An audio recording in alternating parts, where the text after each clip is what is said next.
Errol Spence Jr.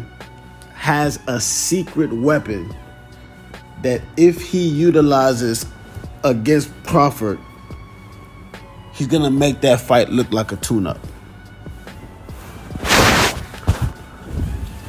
And I say that because if you look at Errol Spence's career from, let's just go back to when we know for sure he was training, he was using this secret weapon. We'll go back to the Kell Brook fight. I'm sure he had it before, but for sure we know that in the Kell Brook fight, he used this secret weapon. And that secret weapon is Blu-ray. Blu-ray was training Errol for the Kell Brook fight. And you can tell that Errol had the punching power to where he didn't have to put a lot behind his punch, and he was doing damage.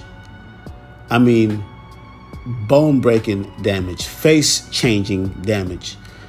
And his punch resistance was there. You can tell he was getting hit with clean punches, not even moving a step back, not even stopping, just coming straight forward. He got hit with a clean uppercut, I believe in like maybe round, I think it was that round 11 that he stopped Kell Brook. He got hit with a clean uppercut, knocked his head back, did not take one step backwards.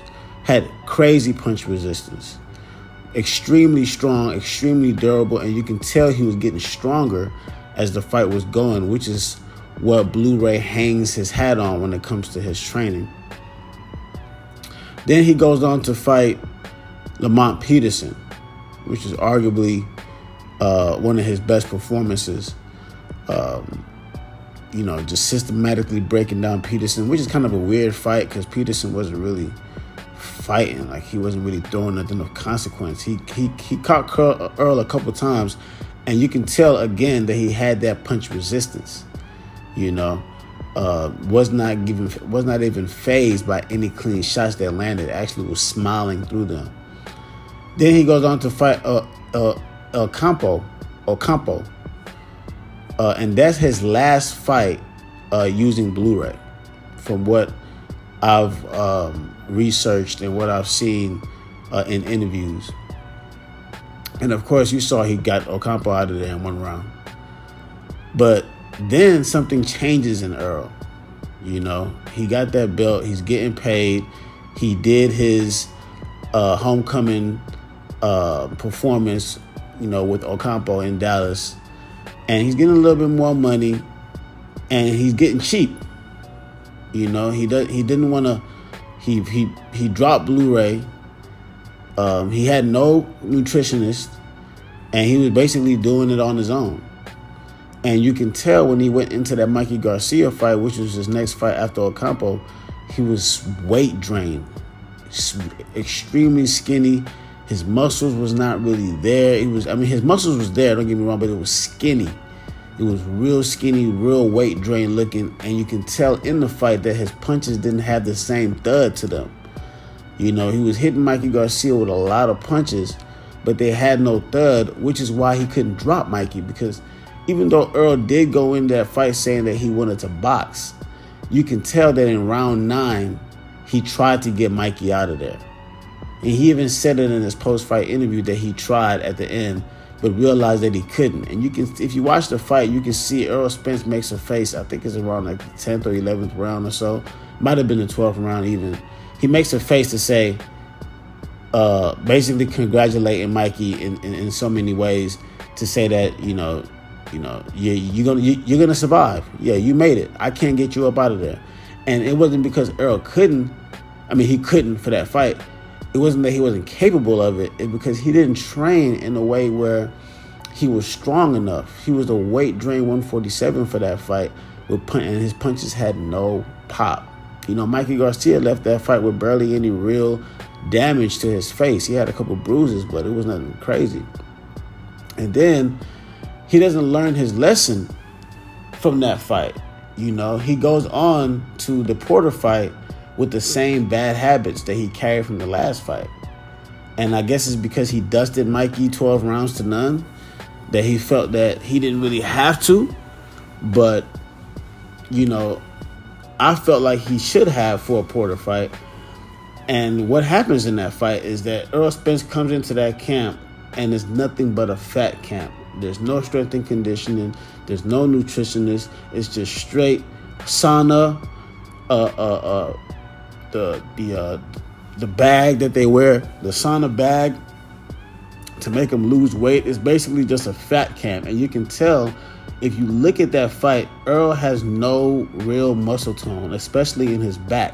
There's no muscle tone in his back. And if you're used to watching Errol Spence, you know that the dude was extremely ripped to the point where people were thinking that he was on steroids. But he had no muscle tone in his back whatsoever. And that fight was not supposed to go the way that it went. The punches the body shots that Errol was dishing out in that fight was supposed to have slowed Porter down and stopped him. That knockdown was supposed to be the stoppage. He was supposed to get stopped around 9, 10, 11 latest with that kind of body work that Errol was putting on him. But the fact that he didn't train correctly, didn't drop his weight correctly, the punches didn't have the thud that they needed to have. Yeah, he was stronger for the... he knocked Porter down, but that was because Porter was actually engaging and giving him, some work. Mikey Garcia was just surviving. Porter was actually engaging, which got him to knock down. Then, of course, Errol has his accident. He comes back from his accident, but he still doesn't have a real nutritionist. He still doesn't have a real strength and conditioning coach. And you can tell in that Danny Garcia fight, he's bony as hell, just like he was against Mikey, looking like he was sick, looking like there was something wrong with him. He didn't look the same in the face, obviously, because of the accident. But his body, he just looked like 50 Cent in that movie with the dude with cancer or something. He just looked like real drained. And again, you can tell he had no real punching power. His punch resistance actually went down because, Danny hit him with a couple shots that made him jump back, stop punching, rethink things and have to reset. But of course, he still beat him handily. But that's just to show you the skill set of Errol Spence when it comes to those, when it comes to fighters on that lower level. They're not low level, but they're lower than him, So an interesting thing happens after that fight.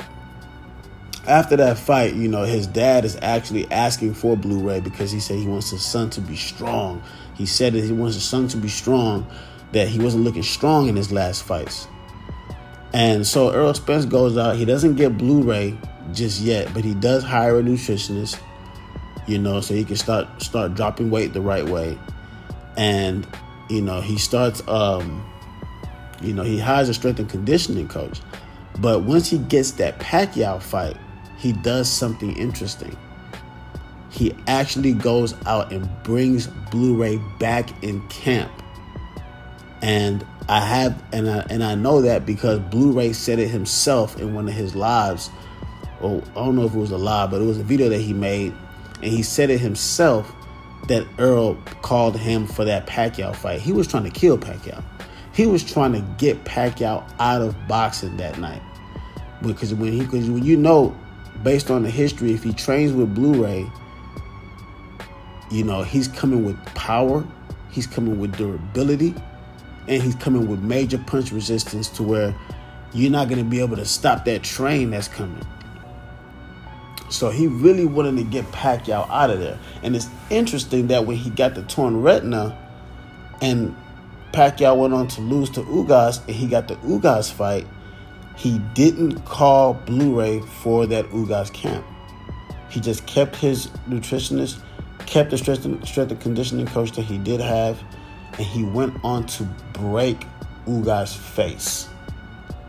Now, think about that. Think about the fact that, yes, he trained correctly, but he didn't train with his secret weapon. So yes, he was a strong Errol Spence because he had the right conditioning, he had the right nutritionist to make him lose weight the right way. But he's not that Errol Spence of the Kell Brook. He's not the Errol Spence of the Lamont. He's not that Errol Spence that gets stronger, that has that balance, that has that punch resistance. Maybe that power is still going to be around the same as that Ugas fight. Maybe a little bit stronger. But that punch resistance is what's going to make the real difference when it comes to, him being trained by Blu-ray. And he's going to need that against Bud, and he's gonna need that durability. He's gonna need that conditioning to be able to go hard and actually get stronger as the fight goes. He's gonna need that against Bud. That's why he brought him back for Pacquiao, because he knew he's bringing Blu-ray out, which is his secret weapon, for his big important fights. I'm thinking that he dropped him because their Blu-ray conditioning is probably really, really tough. I mean, I think they said something about starting off with, a ridiculous amount of push-ups. A ridiculous amount of push-ups is what they started just to warm up. So it's a very grueling workout, and he probably was like, man, I don't need that for these guys. I don't need to go through that every camp for these guys. So I think he brings them out for the big important fights. And I'm waiting to see. Blu-ray stated himself that he has not gotten a call from Errol yet, but I'm waiting to see if he does give Blu-ray a call for this camp. Because I'm telling you, had Errol used Blu-ray for Mikey Garcia would have never boxed again. Had he used Blu-ray against Sean Porter would have never boxed again. Had he used Blu-ray against Danny Garcia, if you see Danny Garcia's eye after that fight, just imagine that eye and then multiply it times 3. Multiply it times 3. Multiply it by the fact that the man had no strength and conditioning. The man just came off the man. Well, you don't want to say came off the accident because the accident happened. So, we can keep the accident there. But the fact that he didn't have no strength and conditioning, he didn't have the real nutrition. He was just getting a nutritionist and getting his weight down the right way. So all that was brand new. Imagine had he been doing that and did that against Danny. That eye would have been a lot worse, and we might not see Danny. We might not have seen Danny again because Danny got paper. He ain't got a box no more. So those guys are actually fortunate that they got that version of Errol Spence. For their life, for their well-being. But for Bud Crawford, he's just too good. That's a top-tier guy. That's a top guy. You can't mess around. Errol Spence goes into that fight with no Blu-ray. He got problems. He goes into that fight with no Blu-ray. He got problems. It's still going to be a 50-50 competitive fight, but he's going to have problems, even if he does come out with the victory.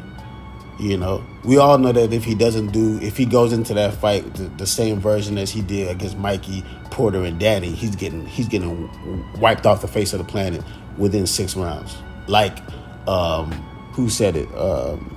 Was it Roy Jones? That's true. Because Roy Jones is actually still thinking about the accident. He's still thinking about that old Errol Spence, the one that fought Mikey that couldn't get him out of there. He's still comparing that Errol Spence. Errol Spence is an enigma in a way to where you can't really rely on those fights because you had a guy who was just not focused like that. So, yes, that version of Errol Spence gets washed in 6 if he goes in that Mikey Garcia version. The version that he fight Ugas in, that version of Errol Spence is a 50-50 fight, grueling fight coming down to the wire with Bud Crawford. But the version of Errol Spence that fights, that trains with Blu-ray, is going to be competitive for the first half, and it's going to get brutal in the second half of the fight. It's going to get brutal. So I'm waiting to see if he does get Blu-ray in camp. That's his secret weapon.